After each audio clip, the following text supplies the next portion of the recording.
सोचो, दुनिया का सबसे बड़ा फातेह, तलवारों और लश्करों का मालिक, जब एक बेहथियार कौम के सामने खड़ा होता है और जीतने के बजाय शर्मिंदा हो जाता है।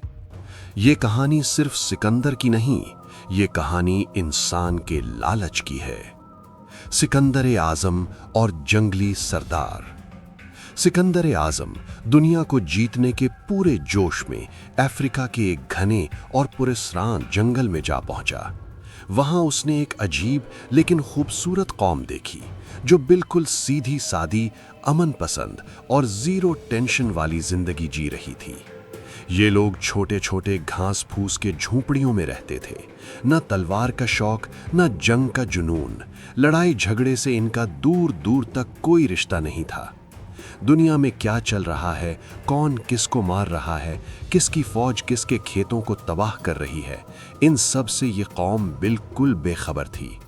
इनकी फितरत ही ऐसी थी कि ना जानबूझकर इग्नोर करती थी और ना ही परवाह करती थी, बस सुकून से जीना जानती थी। जब सिकंदर अपनी फौज के साथ जंगल में दाखिल हुआ तो कौम के लोग घबराए नहीं, बल्कि उसे सीधा अपने सरदार के पास ले गए। सरदार ने सिकंदर को देखा तो उसकी आंखें चमक उठीं। वो खुशी से उठा और निहायत इज्जत के साथ मेहमान नवाजी शुरू कर दी।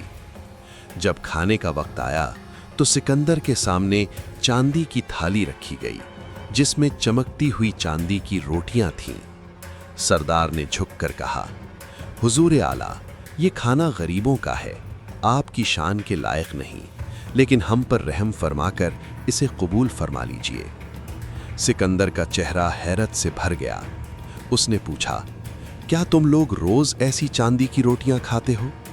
सरदार जोर से हंस पड़ा और बोला, अरे नहीं हुजूर, हम तो ऐसी रोटियां ख्वाब में भी नहीं खाते।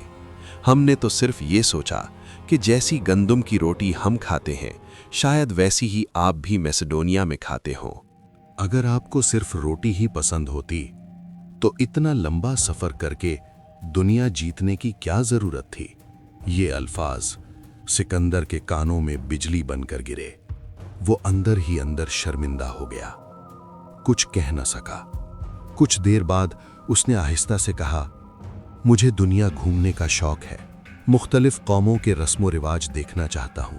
तुम्हारी मेहमान नवाजी ने मेरा दिल जीत लिया है। सरदार मुस्कुराकर बोला, फिर तो यह आपका अपना घर है, अगर चाहें तो पूरी जिंदगी यहीं रह सकते हैं। ये बात सिकंदर के दिल में तूफान ले आई। उसने अपने दुनिया जीतने के जुनून को जब इन मासूम आंखों से देखा तो उसका सर शर्म से झुक गया। उसने सोचा, मैं नेक और बेगुनाह लोगों का मुल्क छीनने आया था, ये लोग तो सिर्फ अमन चाहते हैं। आखिरकार सिकंदर आजम ने सरदार से माफी मांग ली, उसे तसल्ली दी और बिना जंग के वापस लौट गया। कभी भी कमजोर पर जुल्म मत करो। लालच दुनिया की सबसे नीच चीज है, इससे बचो, वरना सिकंदर जैसा फातेह भी पानी पानी हो जाता है।